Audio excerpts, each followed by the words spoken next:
Hello મિત્રો બધાને પહેલાં તો ગુડ મોર્નિંગ, હર હર મહાદેવ. કેમ છો બધા? મજામાં જ હશો અને આપણા વ્લોગમાં આવ્યા છો એ માટે આપનો ખૂબ ખૂબ આભાર. અને આપણે સવારના આજે જાગી ગયા છીએ અને આજે આપણો ભારત યાત્રાનો 31મો દિવસ છે. અને જ્યાં આપણે રોકાણા હતા ત્યાંનું તમને બતાવી દઉં. અને અહીંયા રાત્રે બાજુમાં નદી છે એટલે ઝાકળ બહુ આવે એમ.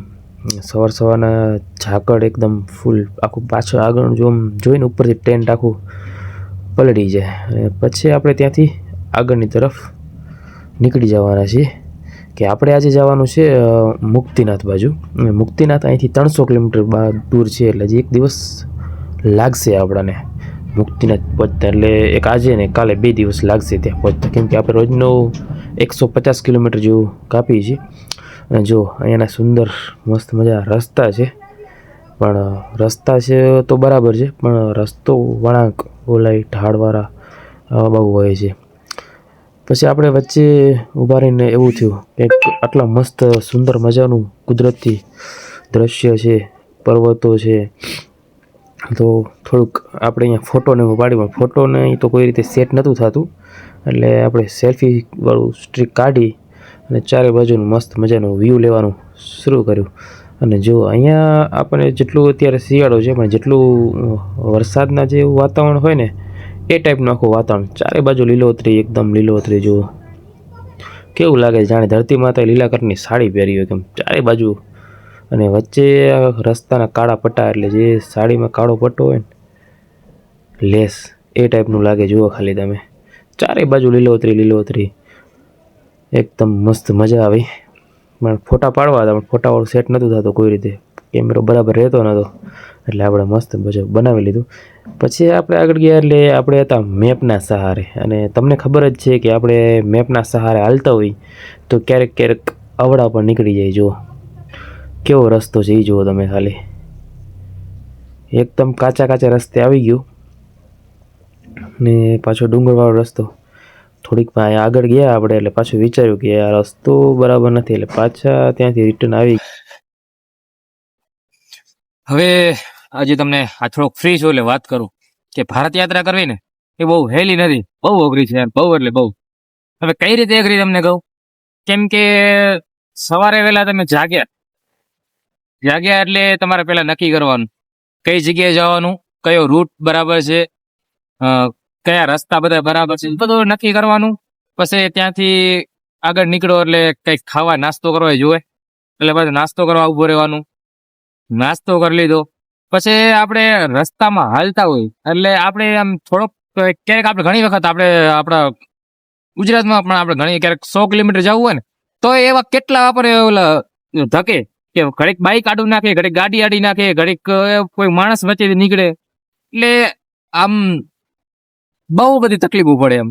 કેમ કે થોડીક વાર થાય ને કોઈક બાઈક વચ્ચે નાખે, કોઈ ગાડી વચ્ચે નાખે. શું તમને શું લાગે આટલા દિવસો મને કોઈ એવો અનુભવ નહીં થયો હોય? અરે અધડક અધડક બહુ એટલે બહુ ધ્યાન રાખીને નાખવું પડે, સ્પીડમાં ધ્યાન રાખવું પડે.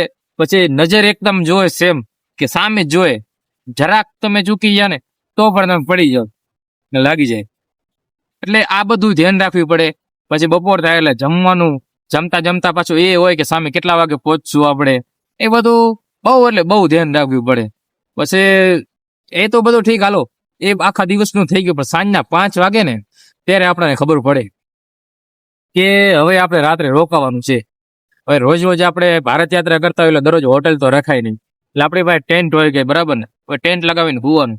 પણ હું કઈ જગ્યાએ, કેમ કે બધી જગ્યાએ માણસો બરાબર નથી હોતા એમ, ભલે બધી જગ્યાએ ખરાબ નથી હોતા અને બધી જગ્યાએ સારા નથી હોતા, પણ એમાંથી આપણે બધા માણસોમાંથી સારા વ્યક્તિ ગોતવા હોય ને સાંજના ટાઈમે, કેમ કે આપણે જ્યાં રોકાવું છે કે આપણને ખાલી એ જગ્યા આપે અને ટેન્ટ લગાવવા દે અને આપણે સેફ જગ્યા હોય એ ગોતવા માટે જ ભાઈ 1 કલાક 1.5 કલાક સુધી તો આપણે ખાલી રસ્તા ઉપર પૂછવું પડે, ત્યારે આપણને કોઈક સેફ જગ્યા મળે. ને સેફ જગ્યા મળે એમાં આપણને ડાયરેક્ટલી તો કેમ વિશ્વાસ આવી જાય કે આપણે કીધું છે કે રોકાઈ રહ્યો એટલે આપણે સેફ જ છીએ. એ પણ બહુ અઘરું છે, કેમ કે એ જે કોઈ કહી દીધું હોય કે સેફ તમે રોકાઈ રહ્યો વાંધો નહીં, પણ એમ છતાંય આપણે જો આપણું બાઇક છે, આપણું બધું સામાન, એક હરેક વસ્તુ છે એકદમ બરાબર સાચવવી પડે. અને રાત્રે સૂતા હોય તો પણ એવો જ વિચાર આવતો હોય કે બાઇક આપણું બરાબર સેફ હશે, કોઈ લોક નહીં તોડ્યું, કોઈ ઓલું નહીં કર્યું હોય. એટલે આ બધું બહુ, ને રાત્રે પાછા બારે નીકળ્યા હોય, આપણે ગમે ત્યાં બારે ગયા છીએ એટલે થોડીક પ્રોબ્લેમો બધી મેનેજ કરવી પડે એમ. આ બધી પ્રોબ્લેમોથી લડવાની તાકાત હોય ત્યારે ભારત યાત્રા થાય. આટલી યાત્રા કરતા કરતા હું પોતે થાકી ગયો છું. કેમ કે પાછું જો બાઇક હલાવવાનું, હવે પેલા 2 હતા તો મેં ઠીક હતું, હવે અત્યારે 1 છું એટલે મારે સવારથી સાંજ સુધી એક તો આખો દિવસ બાઇક હલાવવાનું, અને બાઇક 100 કિલોમીટર રાખે ને તોય થાક લાગી આવે, અને મારે તો આખો દિવસ આસ્તે આસ્તે આસ્તે બાઇક જ હલાવવાનું. આ 2 ખંભા છે એ એકદમ દુખી આવે ભાઈ બાઇક હલાવેલા, એટલે બહુ અઘરું છે. મેપ જોવું સાથે, લોકેશન, આ તે બધું એક જણાને મેનેજ કરવું ને એટલે બહુ અઘરું છે એમ. હવે રાત્રે આપણે સૂતા હોય ને તે અડધી રાતે નીંદર ઉડી જાય ને તેમ થાય કે આપણું બાઇક ક્યાં છે, એટલે અડધી રાતે ઉઠીને પેલા એમ મન થાય નીંદર ના આવે. આપણે જ્યાં સુધી બારે બાઇક ને બધું ચેક ના કરી સામાન આપણું, ત્યાં સુધી હરકી નીંદર ન આવે. એટલે મારે પાછું બારે રાત્રે ઉઠી ને ચેક કરવાનું બધું બરાબર છે, અને કદાચ ખરાબ ન હોય તો શું કરો, કઈ ન થાય આપણાથી.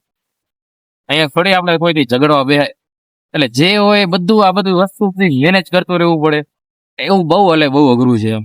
બાકી સાંજ પડતા છે ને આ આખા શરીર આખું દુખી આવે, કમર દુખી આવે, બાઈક હલાવી આ બધું અઘરું છે. પછી આપણે હરેક માણસોથી કેવી રીતે વાતચીત કરવી, કેમ કે અમુક બધા લેંગ્વેજ અલગ હોય, અમુક જે આપણે શબ્દ બોલતા હોય એમને ના ગમતા હોય, એટલે આ બધું મેનેજ કરતા ભારત યાત્રા કરવાનું. આજે ટાઈમ મળ્યો અને આજે વિડીયો બનાવવાનું કારણ હતું કે આજે હું ગુજરાતથી જેમ નીકળ્યો ને એમાં આજે પૂરા 5000 કિલોમીટર આપણી બાઇક હાલી ગઈ છે, એટલે આપણે 5000 કિલોમીટર કાપી નાખ્યા છે. બાકી આપણે આજકાલ 1-2 દિવસમાં એમ જોરદાર એક વિડીયો બનાવવાનો છે કે આપણો જે 1 મહિનાની સફર છે એ આખી ટોટલ આપણે બધું જે કાંઈ એની અંદર બનાવો બન્યા, કેવી જગ્યાએ રોકાણા, કેવા માણસોથી અનુભવ થયો છે, એ બધું આપણે ટોટલ બધું આપણે એક જ વિડીયોમાં કહેવાના છીએ. એટલે 1-2 દિવસમાં જ્યારે થોડોક ટાઈમ મળે તો આપણે મસ્ત જોરદાર એક આખો વિડીયો બનાવી એટલે ખબર પડે કે ભારત યાત્રા કરવામાં કેટલું સહેલું છે, કેટલું અઘરું છે. અને કદાચ બાય ચાન્સ તમારે ઈચ્છા હોય ભારત યાત્રા કરવાની અને બહાર નીકળવાની, તો તમને પણ, અને એવું નથી કે મારે તો નથી જવું એમ, એવું નથી, તમારા કિસ્મતમાં હશે તો તમે પણ 4 ધામની યાત્રા, 12 જ્યોતિર્લિંગની યાત્રા, આ બધી જગ્યાએ સંપૂર્ણ ભારત યાત્રા કરવા તમને પણ ક્યારેક મોકો મળે. કિસ્મત છે, જ્યારે ભગવાનનો બોલાવો આવે કે આવો હવે દર્શન કરવા, તેથી તો ખબર નહીં, હુકમ થાય એટલે તો ગમે ત્યારે આપણે જઈ શકીએ એમ. અને ગમે ત્યારે વિચાર્યું ન હોય, મેં ખુદે એવું નહોતું વિચાર્યું કે મારે સંપૂર્ણ ભારત યાત્રા કરવી છે, ક્યારેય નહોતું વિચાર્યું, પણ ખબર નહીં અચાનક જ એવો વિચાર આવી ગયો કે મારે જવું છે ભારત યાત્રા કરવા. એટલે મેં 5 દિવસની અંદર તો એકદમ નથી ફાઇનલ કરી નાખ્યું મારે જવું છે. બાકી એના પહેલા કોઈ પ્લાનિંગ નતો કે મારે જવું છે એમ ભારત યાત્રા કરવા. બસ અચાનક નીકળી આવ્યા અને સંપૂર્ણ ભારત યાત્રા આપણે કરી રહ્યા છીએ. અત્યારે 5000 કિલોમીટર કાપી નાખ્યા છે, ને કયા રાજ્ય ફર્યા એ તો તમને ખબર જ છે, તમે મારો ફૂલ વ્લોગ જોતા જશો, એટલે જોતા રહેજો. બાકી આપણે તમને અત્યારે કહું, હું અત્યારે જ્યાં લોકેશન જાઉં છું મુક્તિનાથ, હવે અત્યારે હજી મારે અહીંથી 170 કિલોમીટર જેવું કંઈક બાકી છે. એમ છતાં અત્યારે અહીંયાથી જ તમને બરફ બતાવી દઉં, બરાબર ને, કેટલો બરફ છે અહીંયા ચારે બાજુ.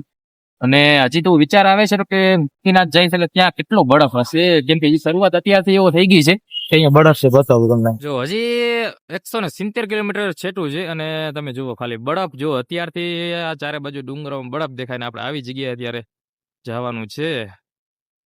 જોઈ લો, આ જે દેખાય છે ને તે વ્હાઈટ પાછળ ડુંગરોમાં, એ બધી જગ્યાએ બરફ છે. એટલે અહીંયા અત્યારથી ઠંડી ફૂલ ચાલુ થઈ ગઈ છે.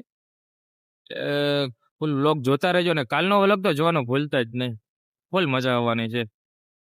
હાલો આપણે મળી જરાક, હવે આપણે આગળની સફર ચાલુ રાખી, અને નહીં તો બહુ હજી 170 કિલોમીટર કાપવાના છે. ઠંડી વધારે છે એટલે આસ્તે આસ્તે કાપવા પડશે, એટલે આપણે આસ્તે આસ્તે નીકળવું. પછી આપણે થોડાક આગળ ગયા ને એટલે આપણે બાઇકે આપણને દગો આપી દીધો યાર. આપણી બાઇકના છે ને બ્રેક ફેલ થઈ ગયા હતા, પાછળના બ્રેક છે એ જે લાઇન્ડર કે ગમે કંઈક હતું તો બ્રેક જ નહોતા લાગતા. એટલે આપણે એક ગેરેજ છે વચ્ચે રસ્તા ઉપર આવી, અહીંયા ઊભા રહ્યા, એમનાથી વાતચીત કરી બધી, તો એ કે આ બદલવું પડશે. મેં કીધું વાંધો નહીં, બદલી નાખો, કંઈ વાંધો નહીં, કેમ કે આપણે રસ્તો એવો છે એટલે આમાં થોડા ઓછા બ્રેક લાગતો હોય, હાલી જ નહીં. અને મસ્ત મજાનું જો ગેરેજ છે. પછી વિચાર મનમાં આવતો હતો કે અહીંને કહું અહીંયા જ રોકાઈ જાઉં, કેમ કે વાગી ગયા હતા 5, અડધો કલાક હાલવાનું હતું, 5:30 તો અંધારું પડી જાય એટલે આપણે રોકાવાનું નક્કી કરી લીધું. પછી એ જમવાનું બનાવતા મને કે જમવાનું, મેં કીધું વાંધો નહીં બનાવી નાખો. પણ થોડીક વાર પછી એવું થયું આ તો નોનવેજ જેવું કંઈક બનાવે છે, એટલે આપણે મેં ના પાડી દીધું, ના હું કીધું બહારે જમી લઈશ. એટલે એ બનાવતા હતા અને હું પછી થોડીક વાર પછી બહારે નીકળી ગયો જમવા માટે. હવે જમવા માટે તમને બતાવું, હલો હું જમવા ગયો, જોઈ લો શું છે જમવાનું. એક દાળ છે ને ભાત છે ને પાપડ છે અને કંઈક શાક છે, એ આપણને આપ્યું. પણ આના મારી કનેથી 300 રૂપિયા લીધા, એટલે વિચાર કરો કેટલું